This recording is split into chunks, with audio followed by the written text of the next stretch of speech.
Hello students, आप पढ़ रहे हैं class 12th biology chapter 5 molecular basis of inheritance के बारे में। आज हम लोग इस चैप्टर की दूसरी हेडिंग स्टार्ट करेंगे, the search for genetic material. इसमें हम लोग बात करेंगे एक एक्सपेरिमेंट की जो कि फ्रेडरिक ग्रिफिथ ने किया था 1928 में, जिसे ट्रांसफॉर्मिंग प्रिंसिपल कहेंगे। और इस एक्सपेरिमेंट के माध्यम से हम लोग यह पता करने की कोशिश करेंगे कि जेनेटिक मटेरियल है क्या। ठीक है, जेनेटिक मटेरियल होता क्या है, उसकी केमिकल नेचर क्या है, इसके बारे में हम लोग जानेंगे। तो आइए दोस्तों स्टार्ट करते हैं, the search for genetic material. Even though the discovery of nuclein by Miescher and the proposition for principle of inheritance by Mendel were almost at same time.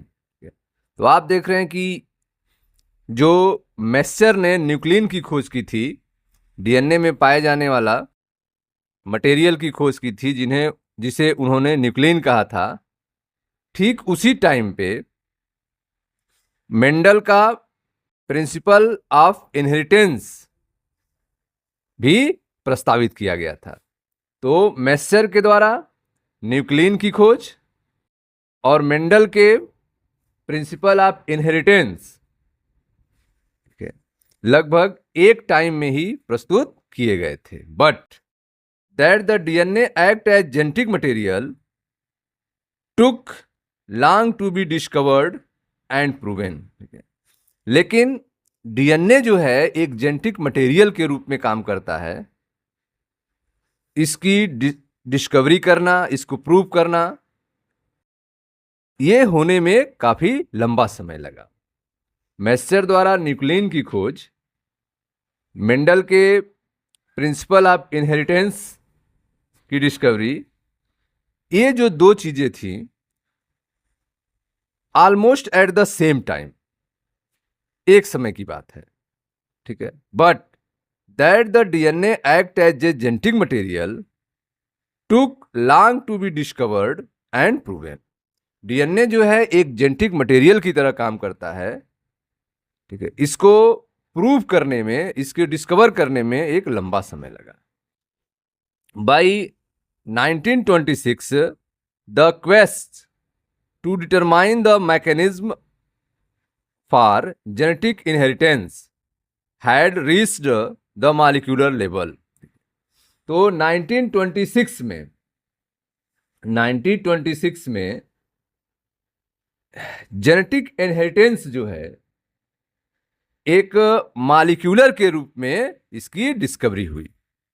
1926 में यह पता चला कि जो जेनेटिक इनहेरिटेंस होता है वह एक मॉलिक्यूलर लेवल पे होता है। इसकी जो मैकेनिज्म है वह मॉलिक्यूलर लेवल पे होती है। आप पढ़ रहे हैं the search for genetic material, आनुवांशिक पदार्थ की खोज। इसमें आपको बताया गया मैस्चर के द्वारा न्यूक्लिन और मेंडल के प्रिंसिपल ऑफ इनहेरिटेंस, ठीक है, तथा एक लंबे समय बाद यह प्रूव हो सका कि डीएनए आनुवांशिक पदार्थ के रूप में कार्य करता है। Even though the discovery of nuclein by Miescher and the proposition for principle of inheritance by Mendel where almost at same time. यद्यपि मैस्चर के द्वारा न्यूक्लिन की खोज और मेंडल के द्वारा प्रिंसिपल ऑफ इनहेरिटेंस का प्रस्ताव were almost at same time, ये दोनों जो हैं लगभग सेम समय के थे। But that the DNA act as genetic material too long to be discover and proven.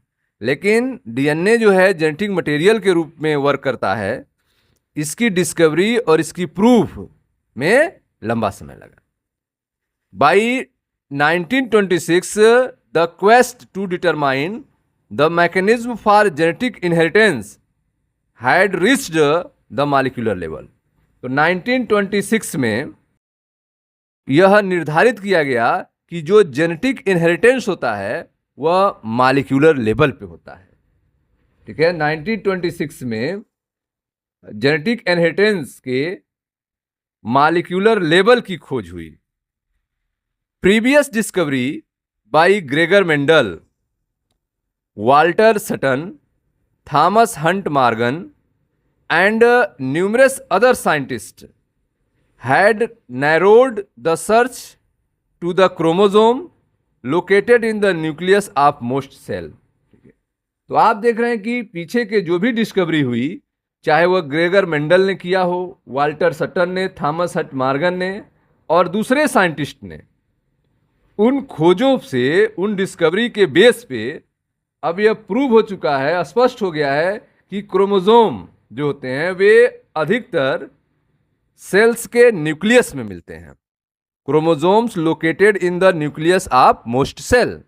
Chromosome अधिकांश सेल के न्यूक्लियस में होते हैं। यह बातें प्रूव हुई हैं Thomas Hunt Morgan, Gregor Mendel, Walter Sutton and numerous other scientist और दूसरे कई साइंटिस्टों के वर्क के द्वारा अब यह प्रूफ हो चुका है कि chromosome located in nucleus of most cell, अधिकांश सेल में क्रोमोसोम न्यूक्लियस में होते हैं। But the question of what molecule was actually the genetic material had not been answered.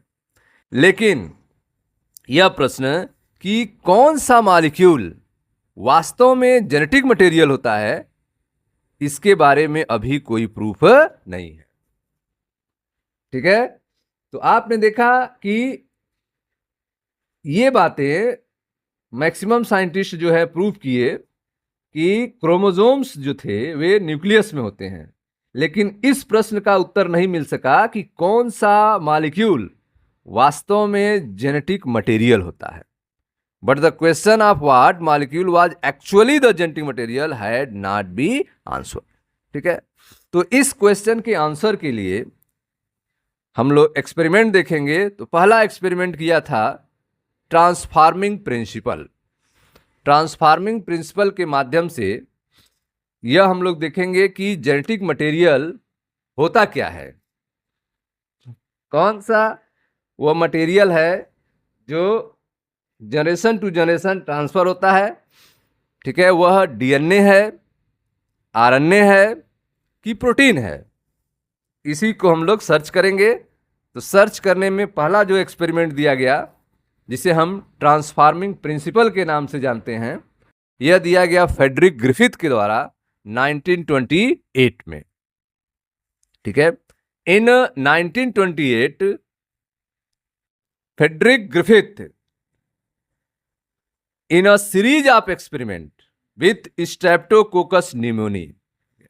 तो आप देख रहे हैं कि 1928 में फ्रेडरिक ग्रिफिथ जो हैं स्ट्रेप्टोकोकस न्यूमोनी पर कई सारे एक्सपेरिमेंट कर रहे हैं। स्ट्रेप्टोकोकस न्यूमोनी एक बैक्टीरिया है जो न्यूमोनिया डिजीज के लिए जिम्मेदार होता है। ठीक है, न्यूमोनिया जो डिजीज आप जानते हैं, जिसमें लंग इन्फेक्शन होता है, तो न्यूमोनिया डिजीज के लिए जो बैक्टीरिया जिम्मेदार होता है उसका नाम है Streptococcus pneumoniae.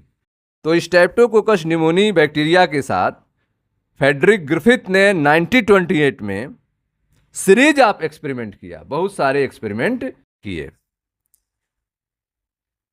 Witnessed a miraculous transformation in bacteria. उन्होंने बैक्टीरिया के अंदर, ठीक है, एक आश्चर्यजनक परिवर्तन देखा। 1928 में फ्रेडरिक ग्रिफिथ ने स्ट्रेप्टोकोकस न्यूमोनी, जो न्यूमोनिया के लिए जिम्मेदार है, के साथ कई एक्सपेरिमेंट किए, ट्रांसफॉर्मेशन एक्सपेरिमेंट किए और अच्छे ढंग से व्याख्या की।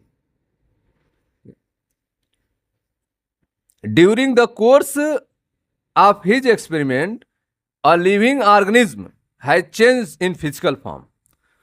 ठीक है, उन्होंने अपने एक्सपेरिमेंट में देखा कि एक लिविंग ऑर्गेनिज्म, जो कि यहां बैक्टीरिया है, वह अपने फिजिकल फॉर्म को चेंज कर दे रहा है, उसके फिजिकल फॉर्म में परिवर्तन हो गया। उन्होंने एक्सपेरिमेंट के दौरान देखा कि एक लिविंग ऑर्गेनिज्म बैक्टीरिया नेचुरली रूप से अपने फिजिकल फॉर्म को चेंज कर दिया, परिवर्तित हो गया। आप पढ़ रहे हैं ट्रांसफार्मिंग प्रिंसिपल के बारे में। इसमें आपको बताया गया कि search of genetic material, genetic material है क्या, इसकी खोज के लिए 1928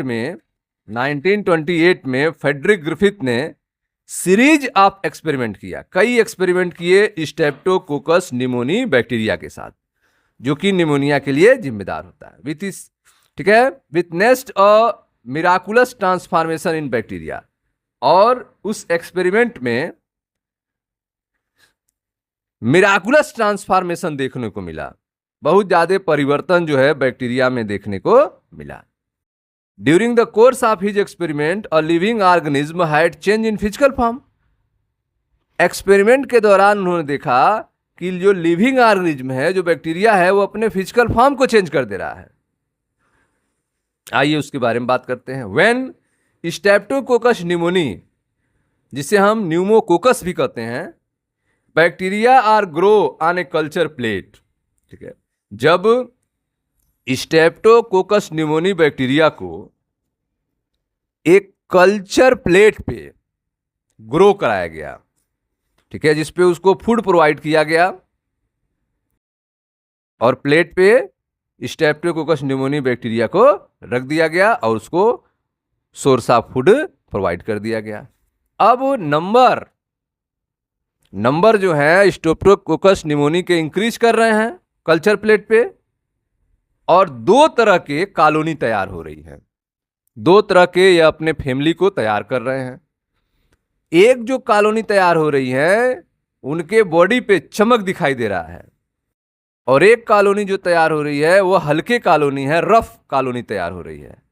तो जब फ्रेडरिक ग्रिफिथ ने स्ट्रेप्टोकोकस निमोनी बैक्टीरिया को कल्चर प्लेट पे ग्रो कराया, तो उन्होंने देखा कि सम प्रोड्यूस स्मूथ शाइनी कॉलोनी, कुछ जो है ऐसे हैं जो स्मूथ शाइनी कॉलोनी तैयार कर रहे हैं, जिन्हें यस कहा गया, while other produce rough colony, जबकि दूसरे जो हैं रफ कॉलोनी प्रोड्यूस कर रहे हैं, जिनको आर कहा गया, ठीक है।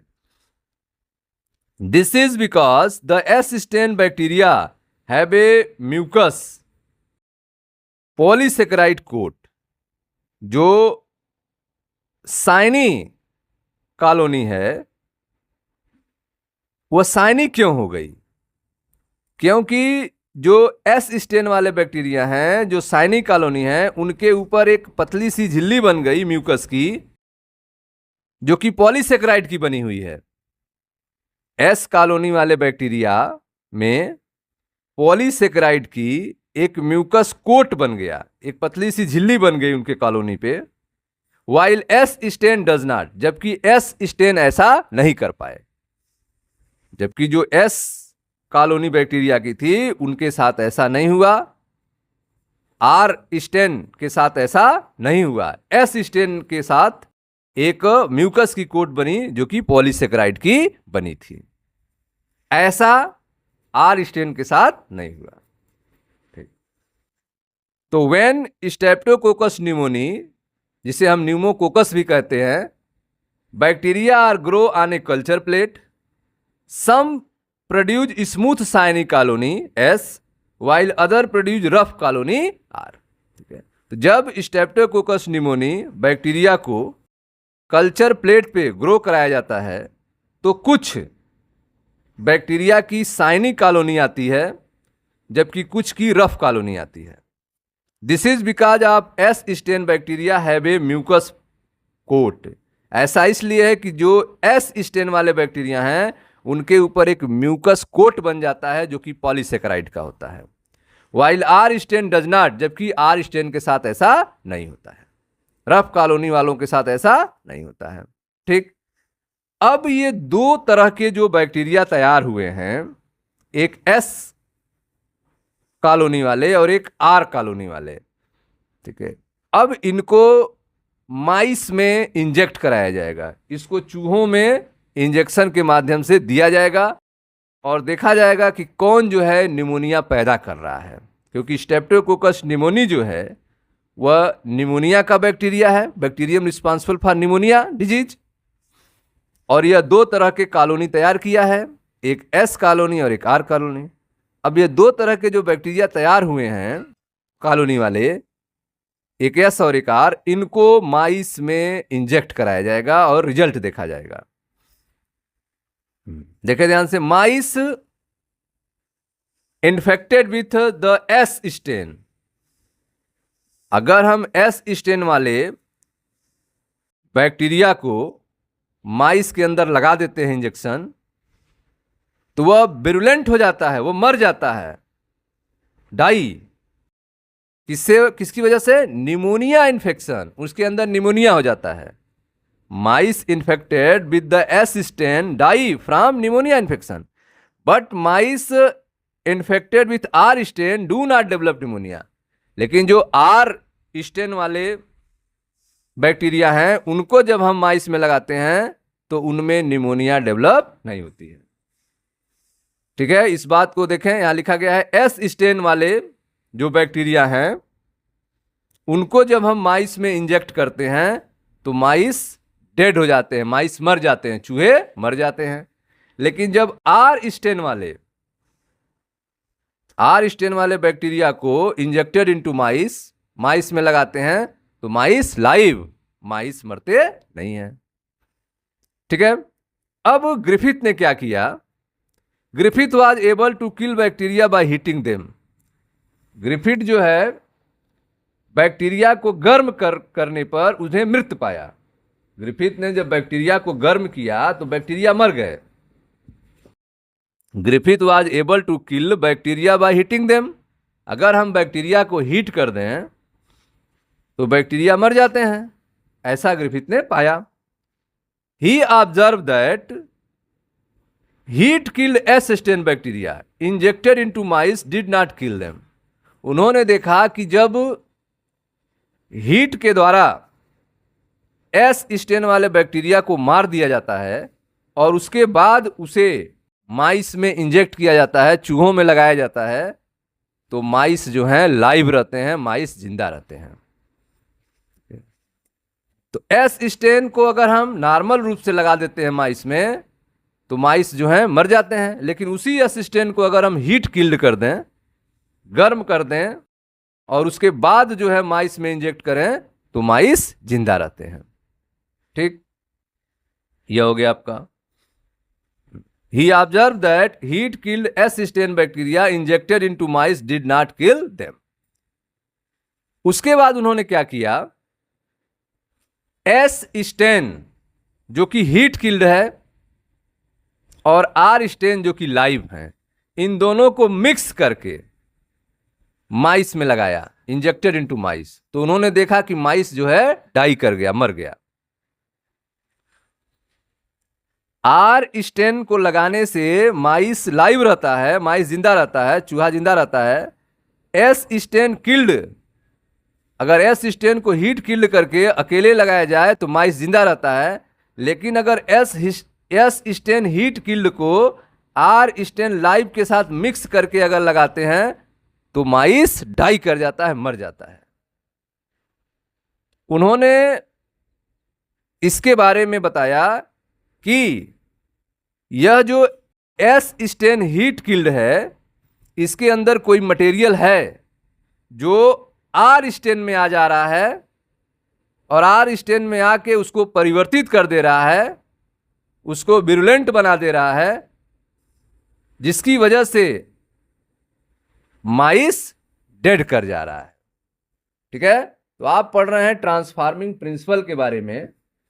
एक्सपेरिमेंट में उन्होंने क्या किया ग्रिफिथ ने? तो सबसे पहले उन्होंने लिविंग आर स्टेन बैक्टीरिया को कल्चर मीडियम में ग्रो कराया था। इस लिविंग आर स्टेन बैक्टीरिया का इंजेक्शन जो है, ठीक है, माइस में लगाया जो कि हेल्दी था। रिजल्ट क्या हुआ? The R strain is harmless. Mice जो है लाइव रहे, जिंदा रहे, मरे नहीं, क्योंकि आर स्टेन जो है वह हार्मलेस था। अब उन्होंने लिविंग एस स्टेन को, जिनमें पॉलीसेकेराइड का कवर था, म्यूकस कोट था, ठीक है, यह नॉर्मल है, इनके पास देखें म्यूकस कोट नहीं है आर स्टेन वालों के पास, लेकिन यह एस स्टेन वालों के पास एक म्यूकस कोट है पॉलीसेकेराइड का। अब इस बैक्टीरिया को, एस स्टेन वाले, लिविंग एस स्टेन वाले बैक्टीरिया को इंजेक्ट किया गया माइस के अंदर, तो माइस क्या हो गए? डाई हो गए। द एस स्टेन किल्ड माइस, माइस मर गए। ठीक, अब उन्होंने क्या किया, एस स्टेन जो बैक्टीरिया थे उनको उन्होंने हीट किया, गर्म किया, एस स्टेन बीइंग हीटेड। ठीक है, जब उन्होंने हीट किया तो S heat killed S strain, S strain जो है हीट की वजह से किल हो गए, मर गए। अब इस हीटेड एस स्टेन वाले बैक्टीरिया को माइस में इंजेक्ट कराया गया, तो आप देख रहे हैं कि माइस जो है लाइव हैं, हेल्दी माइस हैं। Heat renders the S strain harmless, heat की वजह से एस स्टेन जो है हार्मलेस हो गया है, वह एक्टिव नहीं है, हार्मलेस हो गया है और हेल्दी माइस हैं। ठीक, अब उन्होंने क्या किया, अब इनको मिक्स किया, लिविंग आर स्टेन को और mixture of heat killed S strain and living R strain. उन्होंने, आप देखें यहां पे, यह आर स्टेन है और यह जो हीट किल्ड वाले एस स्टेन वाले बैक्टीरिया हैं वह हैं। इन दोनों को मिक्स करके इसका इंजेक्शन जो है माइस में लगाया। उन्होंने देखा कि माइस जो था डाई हो गया, और जब इस मरे हुए माउस के अंदर से उन्होंने मटेरियल को निकाला और टेस्ट किया, तो पाया कि इसमें living cell of S strain isolated from dead mice. उन्होंने एस स्टेन का लिविंग सेल उनको प्राप्त हुआ इसके बॉडी के अंदर। यहां पे एस स्टेन को किल्ड कर दिया गया था, हीट के द्वारा मार दिया गया था, और लिविंग आर स्टेन था। इन दोनों को मिला के जब माउस में इंजेक्ट किया गया तो माउस क्या हो गए? डाई हो गए, मर गए। और इस मरे हुए माउस के अंदर जब डिस्कवर किया गया, खोजा गया, तो उसके अंदर से living cell of S strain isolated from dead mouse, dead mouse के अंदर living cell of S strain प्राप्त किए गए। ठीक है, a substance from heat killed S strain, एक हीट किल्ड एस स्टेन के अंदर कोई सब्सटेंस है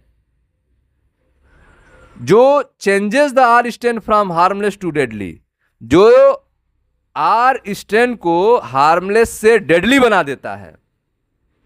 S heat killed S strain के अंदर कोई मटेरियल है, वह मटेरियल हीट के द्वारा डिस्ट्रॉय नहीं हो रहा है। एस स्टेन वाले बैक्टीरिया के अंदर जब हम हीट कर रहे हैं तो हीट करने से वह मटेरियल जो है डिस्ट्रॉय नहीं हो रहा है, और वह मटेरियल जो है आर स्टेन वाले को चेंज कर दे रहा है, जिससे वह हार्मलेस से डेडली हो जा रहा है, और जिसकी वजह से माउस जो है डाई कर जा रहे हैं। ठीक है, तो आइए देखते हैं एनसीईआरटी में।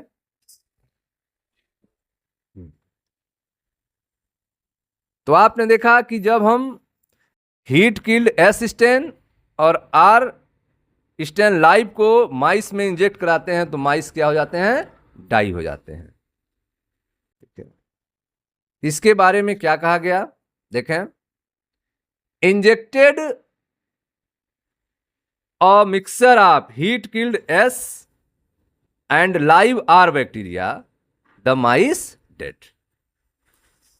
Moreover he recovered living S bacteria from dead mice. ठीक है, तो अब आप देख रहे हो कि डेड माइस के अंदर लिविंग एस बैक्टीरिया को रिकवर किया गया। डेड माइस के अंदर, ठीक है, मरे हुए चूहे के अंदर लिविंग एस बैक्टीरिया को प्राप्त किया गया। लेकिन जब हम इसको इंजेक्ट कर रहे थे तो उस समय एस स्टेन वाले बैक्टीरिया क्या थे? डेड थे। आर स्टेन वाले बैक्टीरिया लाइव थे। उनको मिला के जब इंजेक्ट किया गया तो एस स्टेन वाले बैक्टीरिया के अंदर कोई मटेरियल था जो आर स्टेन वाले को चेंज कर दिया, और आर स्टेन का बिहेवियर एस स्टेन जैसा हो गया और माइस डेड कर गए। इस मरे हुए माइस के अंदर लिविंग एस बैक्टीरिया प्राप्त किया गया। ठीक है, इस मृत चूहे से, ठीक है, लिविंग एस बैक्टीरिया को अलग किया गया। ठीक, अब यह क्यों हुआ, इसका कंक्लूजन क्या है, ऐसा क्यों हुआ? He concluded that the R strain bacteria had somehow been transform by the heat killed S strain bacteria. Griffith ने बताया कि आर स्टेन बैक्टीरिया जो है वह heat dead S strain bacteria द्वारा परिवर्तित हो गया। आर स्टेन बैक्टीरिया को heat killed S strain bacteria ने ट्रांसफॉर्म कर दिया, उसको परिवर्तित कर दिया, जिससे उसका बिहेवियर चेंज हो गया। यह बातें ग्रिफिथ ने बताई। He concluded that the R strain bacteria had somehow been transformed by the heat killed S strain bacteria। Heat killed S strain bacteria के द्वारा आर स्टेन बैक्टीरिया जो है ट्रांसफॉर्म हो गया, परिवर्तित हो गया, नॉर्मल से डेडली हो गया। Some transforming principle transferred from the heat killed S strain had enabled the R stain to synthesize a smooth polysaccharide coat and become virulent। तो आप देख रहे हैं कि यह जो ट्रांसफार्मिंग फैक्टर्स हैं, ट्रांसफार्ड हार्म हैं, ए जो कि हीट किल्ड एस स्टेन से आर स्टेन में ट्रांसफर होने से, जिसकी वजह से आर स्टेन जो है वह स्मूथ पॉलीसेकेराइड कोट तैयार करने लगा, जो विरुलेंट हो गया, जिसकी वजह से माइस मरने लगे। तो ग्रिफिथ ने बताया कि आर स्टेन बैक्टीरिया, ठीक है, heat killed S strain bacteria द्वारा ट्रांसफॉर्म किए गए, और यह जो ट्रांसफॉर्मिंग प्रिंसिपल है वह हीट किल्ड एस स्टेन से आर स्टेन में रूपांतरित होने से इनकी स्मूथ पॉलीसेकेराइड कोट का निर्माण हुआ, जिससे यह विरुलेंट हो गए, जिससे यह डेडली हो गए। ठीक है, तो some transforming principle transform from the heat killed S strain. Heat killed S strain से कुछ ट्रांसफॉर्मिंग प्रिंसिपल हैं जो ट्रांसफॉर्म हुए, had enabled the R strain to synthesize a smooth polysaccharide coat, जिसकी वजह से आर स्टेन जो है स्मूथ पॉलीसेकेराइड कोट सिंथेसाइज कर पाया एंड बिकम विरुलेंट, और वह विरुलेंट हो गया, डेडली हो गया। This must be due to the transfer of genetic material. ठीक है, यह निश्चित ही जेनेटिक मटेरियल के ट्रांसफर के कारण हो सकता है। यह जो परिवर्तन हुआ उसका ही this must be due to the transfer of the genetic material, यह निश्चित ही जेनेटिक मटेरियल के स्थानांतरण के कारण हो। ठीक है, यह बताया गया। फिर भी however the biochemical nature of genetic material was not defined from his experiment. फिर भी जो जेनेटिक मटेरियल है उसका बायोकेमिकल नेचर क्या है, इसके बारे में इस एक्सपेरिमेंट के द्वारा डिफाइन नहीं किया गया। इस एक्सपेरिमेंट से जेनेटिक मटेरियल के बायोकेमिकल नेचर के बारे में नहीं बताया जा सकता है। ठीक है, तो आपने देखा कि जो ग्रिफिथ के द्वारा एक्सपेरिमेंट किया गया, ट्रांसफॉर्मेशन एक्सपेरिमेंट, इसमें उन्होंने बताया कंक्लूजन के रूप में कि जो heat killed S strain bacteria है, ठीक है, उसके अंदर कुछ जेनेटिक मटेरियल है जो आर स्टेन बैक्टीरिया वाले को ट्रांसफॉर्म कर देता है, और आर स्टेन बैक्टीरिया जो है स्मूथ पॉलीसेकेराइड कोट सिंथेसाइज करने लगता है और विरुलेंट हो जाता है। और यह जो परिवर्तन हुआ है वह जेनेटिक मटेरियल के कारण ही हुआ है। This must be due to the transfer of the genetic material. यह जेनेटिक मटेरियल के ट्रांसफर के कारण ही हुआ था। फिर भी biochemical nature of genetic material was not defined from his experiment. फिर भी उनके एक्सपेरिमेंट से जेनेटिक मटेरियल के बायोकेमिकल नेचर के बारे में डिफाइंड नहीं किया गया। Biochemical characterization of transforming principle की अगर बात की जाए, देखें ध्यान से, biochemical characterization of transforming principle. Prior to the work of Oswald Avery, Colin MacLeod and Maclyn McCarty, the genetic material was thought to be a protein. ठीक है, तो अब आप देख रहे हो कि Oswald Avery, Colin MacLeod, Maclyn McCarty, time है आपका 1933 से 44 के बीच में, 1933 से 1944 के बीच में ये साइंटिस्ट अपना वर्क कर रहे हैं। Oswald Avery, Colin MacLeod, Maclyn McCarty के वर्क के पहले ऐसा माना जाता था कि आनुवांशिक पदार्थ प्रोटीन है। Prior to the work of Oswald Avery, Colin MacLeod, Maclyn McCarty, the genetic material was thought to be a protein. ठीक है, 1933 टू 44, 1933 से 1944 के पहले यह माना जाता था कि जेनेटिक मटेरियल जो है प्रोटीन है। ठीक है, Oswald Avery, Colin MacLeod, Maclyn McCarty के कार्य के पहले ऐसा समझा जाता था कि आनुवांशिक पदार्थ क्या है, प्रोटीन है, जेनेटिक मटेरियल क्या है, प्रोटीन है। They worked to determine the biochemical nature of transforming principle in Griffith experiment. उन्होंने ग्रिफिथ के एक्सपेरिमेंट में जो लास्ट में जब आर स्टेन और S strain, heat killed S strain को मिला के जब माइस के अंदर लगाया गया था, माइस डेड हो गया था, तो उस डेडली माइस के अंदर जो बायोकेमिकल थे उनको पता लगाने के लिए इन साइंटिस्ट ने अपना वर्क किया है। They work to determine the biochemical nature of transforming principle in Griffith experiment. Griffith experiment में, ठीक है, ट्रांसफार्मिंग प्रिंसिपल में जो डेडली माइस के अंदर वो कौन से मटेरियल थे जिसकी वजह से डेड हुआ है, उसका पता लगाने के लिए ये साइंटिस्ट ने अपना वर्क किया था। They work to determine the biochemical nature of transforming principle in Griffith experiment. ठीक है, ग्रिफिथ एक्सपेरिमेंट में बायोकेमिकल नेचर को इन साइंटिस्ट ने पता लगाया था। They purified biochemical from the heat killed S cell. ठीक है, उन्होंने हीट किल्ड एस सेल से बायोकेमिकल को प्यूरिफाई किया।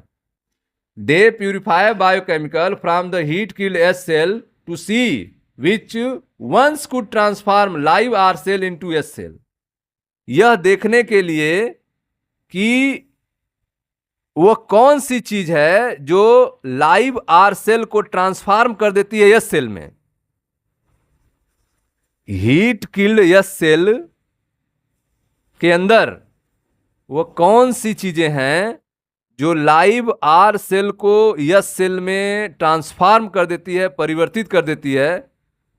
उस मटेरियल, उस बायोकेमिकल्स को पहचानने के लिए उन्होंने अपना एक्सपेरिमेंट स्टार्ट किया। दे प्यूरिफाई बायोकेमिकल, बायोकेमिकल के रूप में उन्होंने हीट एस सेल से क्या क्या निकाला, प्रोटीन, डीएनए, आरएनए, ईटीसी। अब इन चीजों में से वे सर्च करेंगे इनमें से कौन सा वह मटेरियल है जो हीट किल्ड एस सेल से निकल के लिविंग आर सेल में गया और उसे ट्रांसफॉर्म किया जिससे वह डेडली हो गया।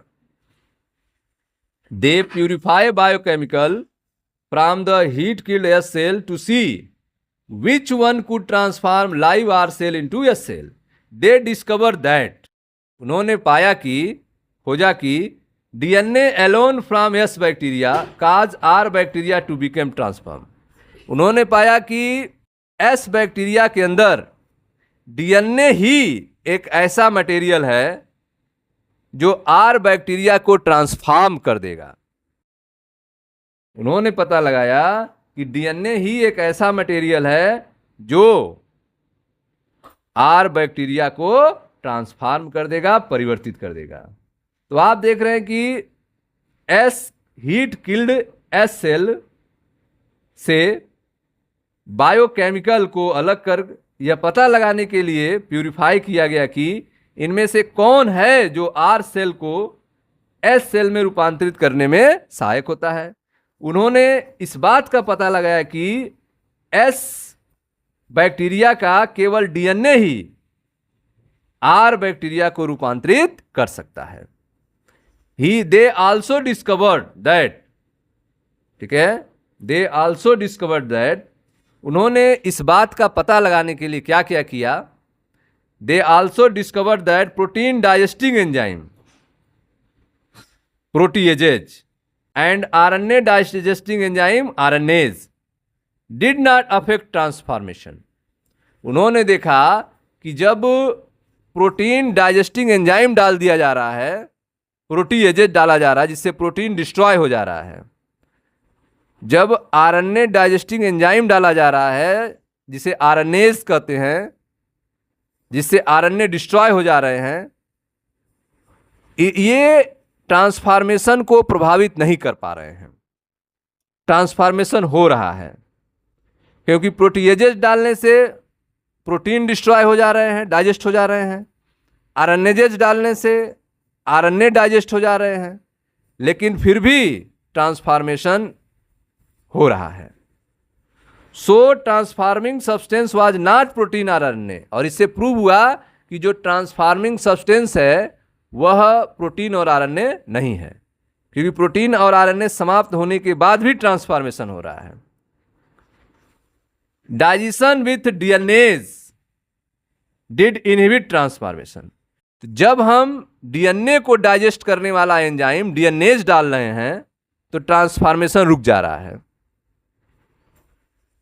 जब हम डीएनए को डाइजेस्ट करने वाला एंजाइम डीएनएज डाल रहे हैं जिसकी वजह से डीएनए डाइजेस्ट हो जा रहा है तो ट्रांसफॉर्मेशन नहीं हो रहा है, इनहिबिट रुक जा रहा है।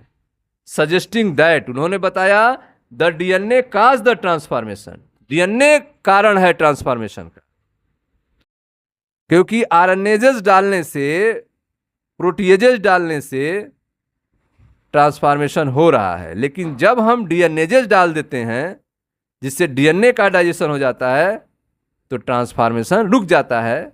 इसका मतलब डीएनए ही ट्रांसफॉर्मेशन का कारण है। They concluded that DNA is a hereditary material, उन्होंने निष्कर्ष निकाला कि डीएनए ही हेरिडिटरी मटेरियल है जो हीट किल्ड एस सेल से आर सेल में जाता है और उसको वेरुलेंट बना देता है।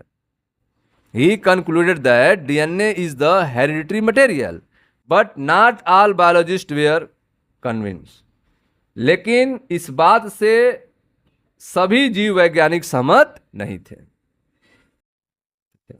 तो ये साइंटिस्ट जो हैं ओस्वाल्ड एवरी, कोलिन मैक्लियोर, मैकक्लीन मैककार्टी, इन्होंने प्रूव किया कि डीएनए ही आनुवांशिक मटेरियल है, लेकिन इस बात से ऑल बायोलॉजिस्ट वेयर कन्विंस्ड, सभी बायोलॉजिस्ट जो थे वह सहमत नहीं थे, but not all biologist where.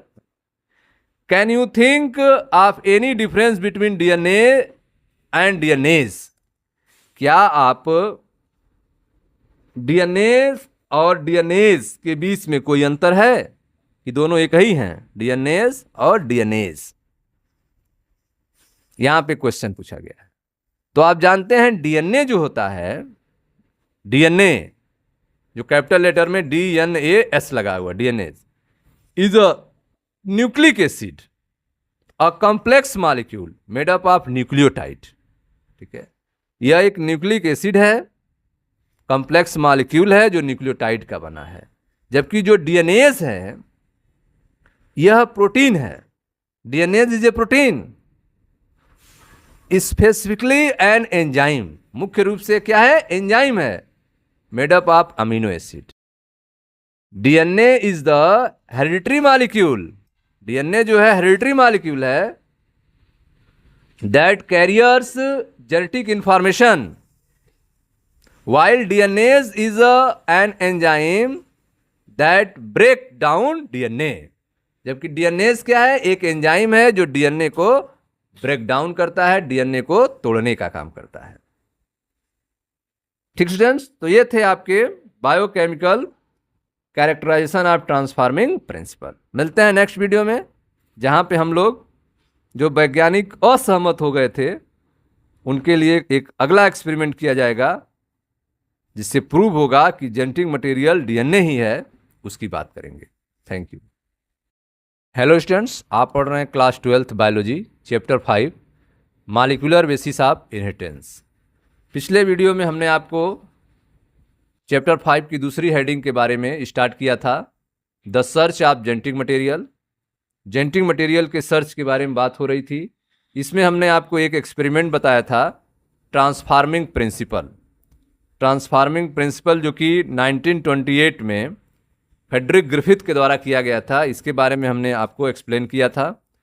और फिर इसके हम biochemical characterization of transforming principle की बात की थी, जिससे कुछ साइंटिस्ट हैं जिन्होंने Oswald Avery, Colin MacLeod, Maclyn McCarty, जिनका वर्क 1933 से लेकर 1944 के बीच हुआ था, और उन्होंने सजेस्ट किया कि डीएनए ही हेरिडिटरी मटेरियल है, जो कि हीट किल्ड एस सेल से निकल के आर सेल में, लाइव आर सेल में इंटर होता है, जो हीट के द्वारा भी डिस्ट्रॉय नहीं होता है, और आर सेल्स वाले बैक्टीरिया को विरुलेंट बना देता है। लेकिन इस बात से, ठीक है, वैज्ञानिक जो है, सभी साइंटिस्ट जो सहमत नहीं थे। वहां आपने देखा था कि suggesting that the DNA cause the transformation, उन्होंने कहा कि डीएनए ही ट्रांसफॉर्मेशन करता है। They concluded that DNA is the hereditary material, उन्होंने कंक्लूड किया कि डीएनए ही हेरिडिटरी मटेरियल है, but not all biologist were convinced, लेकिन सभी बायोलॉजिस्ट जो हैं इस बात से सहमत नहीं थे। ठीक है, तो सभी बायोलॉजिस्ट को सहमति के लिए फिर अगला एक्सपेरिमेंट आता है आपका, जिसे हम मर्था एंड चेस एक्सपेरिमेंट के बारे में, हर्से एंड चेस के एक्सपेरिमेंट के बारे में जानेंगे। तो आइए दोस्तों स्टार्ट करते हैं। The genetic material is DNA, the genetic material is DNA, इसकी बात करते हैं कि आनुवांशिक पदार्थ जो है वह डीएनए ही है। इसको प्रूफ कर दिया गया हर्से और चेस के एक्सपेरिमेंट के द्वारा। इन्होंने क्या किया, आइए देखते हैं। The unequivocal proof that DNA is the genetic material came from the experiment of Alfred Hershey and Martha Chase. तो डीएनए जेनेटिक मटेरियल है, इसके बारे में अनइक्वोकल प्रूफ मतलब सुस्पष्ट प्रमाण, जिसमें कोई कंफ्यूजन न हो, अल्फ्रेड हर्से और मर्था चेस ने 1952 में अपने एक्सपेरिमेंट के द्वारा दिया।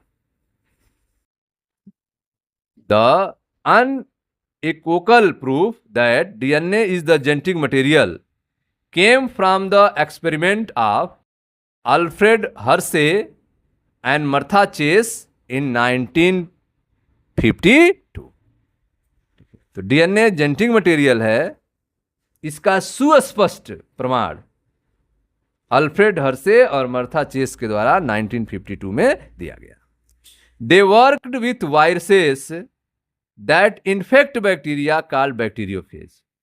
ठीक है, वे उन वायरस पे कार्य किया जो बैक्टीरिया को संक्रमित करते थे, जो बैक्टीरिया को इन्फेक्ट करते थे, तो बैक्टीरिया को इन्फेक्ट करने वाले वायरस को बैक्टीरियोफेज कहा जाता है। जो वायरस बैक्टीरिया को इन्फेक्ट करते हैं, ऐसे वायरस को बैक्टीरियोफेज कहा जाता है। तो वे बैक्टीरियोफेज पे वर्क किए थे, एक्सपेरिमेंट किए थे। तो they work with viruses that infect bacteria called bacteriophage. The bacteriophage attach to the bacteria and its genetic material then enter the bacterial cell। ठीक है, तो जो बैक्टीरियोफेज थे, जो कि वायरस थे, ऐसे वायरस जो बैक्टीरिया को इन्फेक्ट करते हो उन्हें बैक्टीरियोफेज कहते हैं। तो ये बैक्टीरियोफेज वायरस, ठीक है, बैक्टीरिया पे जब अटैच होते हैं तो अपने जेनेटिक मटेरियल को बैक्टीरिया के अंदर डाल देते हैं, बैक्टीरियल सेल के अंदर डाल देते हैं। देखें ध्यान से, ये आपके वायरस हैं और यह बैक्टीरिया पर आक्रमण करते हैं। तो ऐसे वायरस को, जो कि बैक्टीरिया को इन्फेक्ट करते हों, ऐसे वायरस को हम बैक्टीरियोफेज कहते हैं। ठीक है, तो जब बैक्टीरिया पर ए बैक्टीरियोफेज अटैच होंगे तो अपने जेनेटिक मटेरियल को बैक्टीरिया के अंदर ट्रांसफर कर देंगे, जेनेटिक मटेरियल को बैक्टीरिया के अंदर ट्रांसफर कर देंगे। ठीक है, हमें पता लगाना है कि ये जो जेनेटिक मटेरियल वायरस जो है बैक्टीरिया के अंदर डाल रहे हैं, वह डीएनए है कि प्रोटीन है। यह हमें हर्शे और चेस के एक्सपेरिमेंट से जानना है। ठीक है, the bacteriophage attaches to the bacteria, bacteriophage जो है बैक्टीरिया से अटैच होके, and its genetic material then enter the bacterial cell, और वे अपना जेनेटिक मटेरियल जो है बैक्टीरियल सेल के अंदर इंटर्स कर देते हैं, डाल देते हैं। The bacterial cell treat that viral genetic material, अब यह बैक्टीरिया सेल जो है वह इस डाले गए वायरल जेनेटिक मटेरियल को अपना समझ लेता है और बहुत सारे वायरस को बनाने लगता है। The bacterial cell treats the viral genetic material as if it was its own. Bacterial cell जो है इस वायरल जेनेटिक मटेरियल को, ठीक है, इट्स ओन अपना समझता है, and subsequently manufactured more virus particle, और वह बहुत सारे वायरस पार्टिकल को मैन्युफैक्चर्ड कर देता है, तैयार कर देता है। बैक्टीरियोफेज बैक्टीरिया से चिपकते हैं और अपने जेनेटिक मटेरियल को बैक्टीरिया सेल में भेजते हैं। बैक्टीरिया सेल जो है वह वायरस के जेनेटिक मटेरियल को अपना समझने लगते हैं, जिससे वे आगे चलकर अधिक वायरस का निर्माण होता है। सबसिक्वेंटली मैन्युफैक्चर्ड मोर वायरस पार्टिकल, जब अपना समझ लेते हैं तो आगे जो हैं बहुत सारे वायरस पार्टिकल को तैयार करने लगते हैं। Hershey and Chase work to discover, Hershey और चेस जो हैं वह इस बात की डिस्कवरी करना चाह रहे हैं कि जो वायरस बैक्टीरिया के अंदर मटेरियल डाल रहा है वो क्या है। Hershey and Chase work to discover whether it was protein और DNA from the virus that enter the bacteria. Hershey और चेस जो हैं यह चीज डिस्कवर कर रहे हैं, यह चीज जानना चाह रहे हैं अपने वर्क के माध्यम से कि वह कौन सी चीज है, वह प्रोटीन है कि डीएनए है जो वायरस बैक्टीरिया के अंदर इंटर कर रहा है, बैक्टीरिया के अंदर डाल रहा है। ठीक है, तो आप देख रहे हो कि बैक्टीरियोफेज जो है वह बैक्टीरिया से चिपकता है और अपना जेनेटिक मटेरियल को बैक्टीरिया सेल में भेजता है। बैक्टीरिया जो है वह इस वायरस के जेनेटिक मटेरियल को अपना समझने लगता है और जिससे आगे चलकर वह अधिक वायरस पार्टिकल को बनाने लगता है। हर्शे और चेस ने इस बात का पता लगाने के लिए प्रयोग किया कि वायरस से प्रोटीन या डीएनए निकलकर बैक्टीरिया में प्रवेश करता है। ठीक है, Hershey and Chase work to discover whether it was protein और DNA from the virus that enter the bacteria.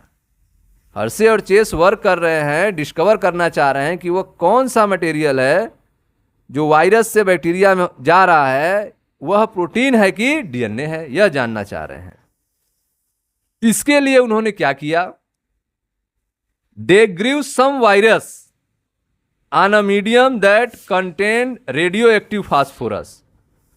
उन्होंने कुछ वायरस को ऐसे माध्यम में ग्रो कराया जहां पे रेडियो एक्टिव फास्फोरस रखा गया था।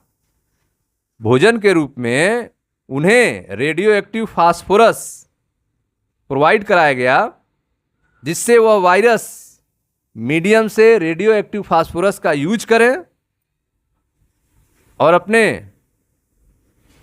जेनेटिक मटेरियल को बनाएं। They grew some virus on a medium that contain radio active phosphorus and some other on medium that contain radio active sulphur. ठीक है, तो उन्होंने वायरस को दो मीडियम में ग्रो कराया। एक मीडियम में उन्होंने रेडियो एक्टिव फास्फोरस प्रोवाइड कराया और दूसरे मीडियम में उन्होंने रेडियो एक्टिव सल्फर प्रोवाइड कराया वायरस को।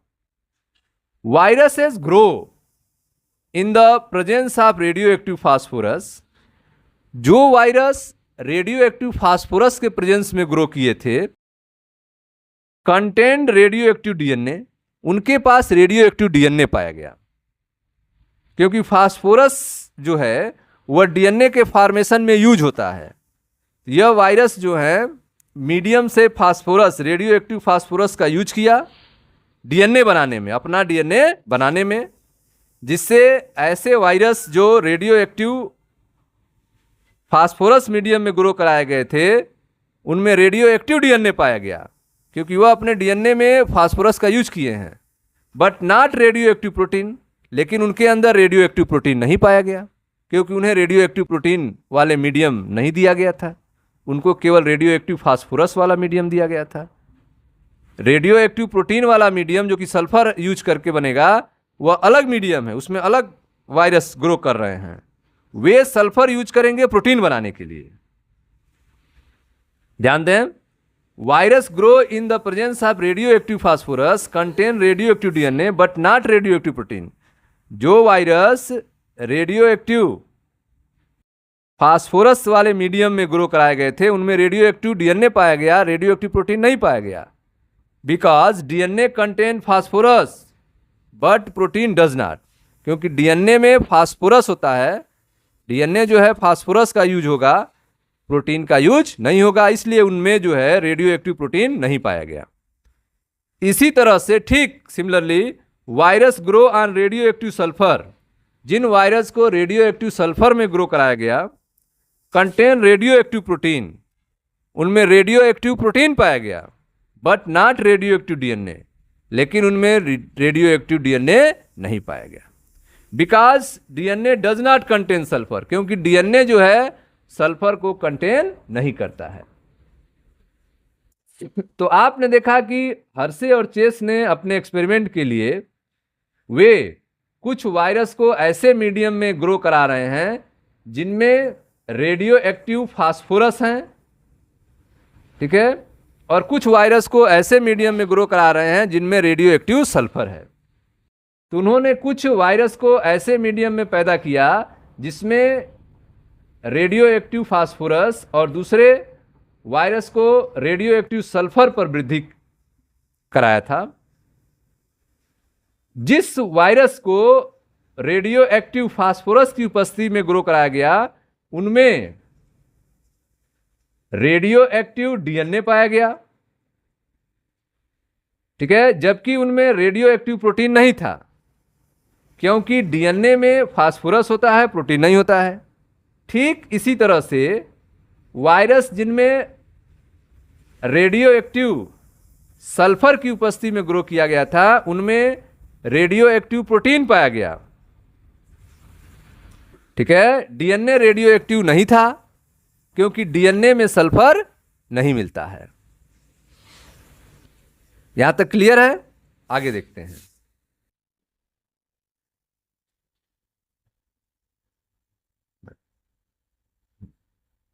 radioactive phases were allowed to attach to E. coli bacteria. तो ये जो रेडियो एक्टिव फेजेस हैं, ठीक है, इस रेडियो एक्टिव वायरसों को ई कोलाई बैक्टीरिया पर अटैच कराया गया। ठीक है, यह जानने के लिए कि ये जो रेडियो एक्टिव फेज वाले वायरस हैं दो तरह के हैं। एक है रेडियो एक्टिव डीएनए वाला वायरस और एक है रेडियो एक्टिव प्रोटीन वाला वायरस। इन दोनों वायरस को ई कोलाई बैक्टीरिया पर इन्फेक्ट कराया गया और यह जानने की कोशिश की गई कि बैक्टीरिया के अंदर जो मटेरियल इंटर हो रहा है वह रेडियो एक्टिव सल्फर है कि रेडियो एक्टिव फास्फोरस है, अर्थात वह डीएनए है कि प्रोटीन है। ठीक है, तो radioactive phages were allowed to attach to E coli bacteria. ठीक है, तो रेडियो एक्टिव फेजेस को ई कोलाई बैक्टीरिया से अटैच करने के लिए अलाउ किया गया। Then as the infection proceeded, जैसे जैसे इन्फेक्शन आगे बढ़ा, the viral coat were remove from the bacteria by agitating them in a blender. ठीक है, जो वायरल कोट थे, ठीक है, वायरस जो थे अपने जेनेटिक मटेरियल को बैक्टीरिया के अंदर इंटर कर दिए। उसके बाद जो वायरल कोट था, जो बचा हुआ वायरस था, बॉडी था उनका, उनको बैक्टीरिया से अलग करा दिया गया ब्लेंडर के द्वारा। ठीक है, ब्लेंडर के द्वारा उनको अलग किया गया। The viral coat were removed from the bacteria by agitating them in blender. Blender के अंदर जब इनको एजिटेटिंग किया गया, झटका दिया गया, तो वायरल कोट जो है बैक्टीरिया से हट गया। ठीक है, और वायरस से जेनेटिक मटेरियल बैक्टीरिया में इंटर होने के बाद झटका दिया गया। ठीक है, तो रेडियो एक्टिव जो बैक्टीरियोफेज थे वे ई कोलाई बैक्टीरिया से चिपक जाते हैं और जैसे इन्फेक्शन आगे बढ़ता है बैक्टीरिया को, ठीक है, बैक्टीरिया को ब्लेंडर में हिलाने से वायरस का जो आवरण है वो अलग हो जाता है। वायरल कोट क्या होता है? अलग हो जाता है। The infection proceed, the viral coat were removed from bacteria. Bacteria के ऊपर से वायरल कोट क्या होते हैं? अलग हो जाते हैं जब इनको ब्लेंडर में एजिटेटिंग करते हैं, हिलाते हैं। The virus particle were separated from the bacteria by the spinning them in a centrifuge. तो अब आप देख रहे हो कि बैक्टीरिया के अंदर जो वायरस पार्टिकल हैं उनको सेंट्रीफ्यूज करके अलग किया जाता है कि बैक्टीरिया के अंदर वो कौन सा मटेरियल आया है उसको जानने के लिए इसको सेंट्रीफ्यूज किया जा रहा है। देखे ध्यान से, दो कंडीशन था। एक वायरस ऐसे थे जिनके पास रेडियो एक्टिव डीएनए था और एक वायरस ऐसे थे जिनके पास रेडियो एक्टिव प्रोटीन था। जो रेडियो एक्टिव प्रोटीन वाले थे उनको मीडियम में फास्फोरस दिया गया था, नहीं, उनको मीडियम में सल्फर दिया गया था क्योंकि डीएनए फॉर्मेशन में सल्फर यूज नहीं होता है। और एक बैक्टीरिया को रेडियो एक्टिव फास्फोरस दिया गया था जो कि यूज किया था अपने डीएनए के फॉर्मेशन में। ये दो कंडीशन हैं, यह बैक्टीरियोफेज हैं, वायरस हैं। एक के पास आप देख रहे हैं कि radio active sulphur label protein capsule, यह रेडियो एक्टिव सल्फर का बना हुआ प्रोटीन का कैप्सूल है, जो बॉडी है उसका, जो रेड कलर से यहां दिखाया गया है। ठीक है, radio active label protein capsule, यह प्रोटीन कैप्सूल है जो कि प्रोटीन से बना है जिसमें रेडियो एक्टिव सल्फर यूज हुआ है। यहां इसमें देखें, इसमें रेडियो एक्टिव फास्फोरस है जो कि डीएनए में यूज हुआ है। यह डीएनए आप देख रहे हैं वायरस के अंदर जिसमें रेडियो एक्टिव फास्फोरस है, ठीक है, जो कि डीएनए के अंदर है। अब यह देखना है कि बैक्टीरिया के अंदर जो मटेरियल इंटर कर रहा है वह प्रोटीन है कि डीएनए है। क्योंकि अगर प्रोटीन होगा तो उसमें से सल्फर मिलेगा रेडियो एक्टिव, और डीएनए होगा तो फास्फोरस मिलेगा रेडियो एक्टिव। इसके लिए इन्फेक्ट कराते हैं, तो पहला कंडीशन होता है इन्फेक्शन। ठीक है, इन्फेक्शन में ई कोलाई के ऊपर जो है रेडियो एक्टिव फेजेस को अटैच कराया जाता है, अटैच करने के लिए अलाउ किया जाता है, इसे हम कहेंगे इन्फेक्शन। तो इन्फेक्शन होने के बाद आप देख रहे हैं कि ये जो बैक्टीरियोफेज है अपने जेनेटिक मटेरियल को ई कोलाई बैक्टीरिया में इंटर करा देंगे, ये इन्फेक्शन हो गया। उसके बाद फिर ब्लेंडिंग, ब्लेंडिंग में इसको हम हिलाएंगे तेजी से, जिससे वायरस का जो कोट है, वायरल कोट है, वो अलग हो जाएगा ब्लेंडिंग में। ब्लेंडिंग में आप देखें इसको तेजी से हम हिला रहे हैं, ब्लेंडिंग कराएंगे मशीन में, जिसकी वजह से वायरल कोट जो हैं वे अलग हो जाएंगे और इसका जेनेटिक मटेरियल जो है अब इंटर हो चुका है। तो सबसे पहला आपने वर्क देखा कि radioactive phages were allowed to attach to E coli bacteria. ठीक है, इस प्रोसेस को इन्फेक्शन कहेंगे। Then as the infection proceeded, जैसे ही इन्फेक्शन प्रोसीड करेगा, the viral coat were removed from the bacteria by agitating them in a blender. Infection होने के बाद वायरल कोट को रिमूव कराया जाएगा बैक्टीरिया से, agitating them in a blender, blender में हिला के, जिसे दूसरा प्रोसेस कहेंगे ब्लेंडिंग। ठीक है, नेक्स्ट जो थर्ड प्रोसेस आता है जिसे हम कहते हैं सेंट्रीफ्यूगेशन। सेंट्रीफ्यूगेशन में यह पता किया जाएगा कि बैक्टीरिया के अंदर मटेरियल कौन है जो बैक्टीरियोफेज ने डाला था, वह थर्ड प्रोसेस है centrifugation. The virus particle were separated from the bacteria by spinning them in a centrifuge.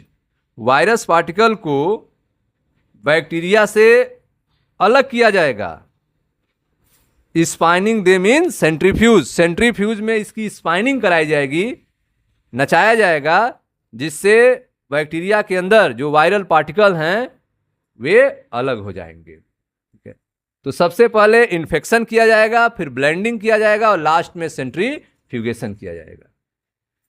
Infection में क्या करेंगे, रेडियो एक्टिव, ठीक है, जो बैक्टीरियोफेज हैं उन्हें ई कोलाई बैक्टीरिया से चिपक जाते हैं, और जैसे इन्फेक्शन आगे बढ़ता है बैक्टीरिया को, ठीक है, ब्लेंडर में हिलाने से वायरल कोट अलग हो जाते हैं, जिसे ब्लेंडिंग कहेंगे, और बैक्टीरिया को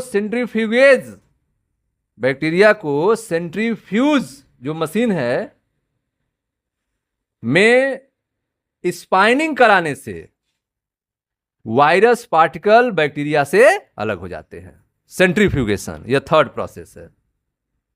ठीक है,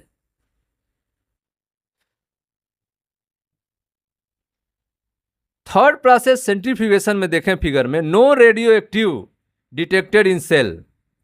सेल के अंदर कोई भी रेडियो एक्टिव चीज नहीं मिला, क्योंकि वह जो रेडियो एक्टिव सल्फर था वह तो वायरल कोट में था, जो कि ब्लेंडिंग के थ्रू अलग हो गया था। इसलिए यहां पे कोई भी रेडियो एक्टिव सेल के अंदर नहीं मिला, बैक्टीरिया के अंदर। No radio active sulphur detected in cell. Radio active sulphur detected in supernatant. Radio active sulphur जो थे वह सुपरनेटेंट में पता चला, जो ब्लेंडिंग से अलग हो गए थे वायरल कोट, वहां पे पता चला ये वायरल कोट में रेडियो एक्टिव सल्फर हैं। और इस एक्सपेरिमेंट में radio active phosphorus detected in cell. Cell के अंदर रेडियो एक्टिव फास्फोरस मिला बैक्टीरिया के अंदर। No radio active detected in supernatant. Radioactive supernatant यहां पे नहीं मिले, वायरल कोट में जो है वो रेडियो एक्टिव नहीं मिला, क्योंकि यहां पे प्रोटीन के फॉर्मेशन में सल्फर को नहीं दिया गया था, केवल फास्फोरस को दिया गया। ठीक है, तो सेल्स में रेडियो एक्टिव फास्फोरस का पता लगा। ठीक है, जो सुपरनेटेंट थे उनमें रेडियो एक्टिविटी की पता नहीं लगा। ठीक है, तो bacteria which was infected with viruses that had radioactive DNA were radioactive. Bacteria जो कि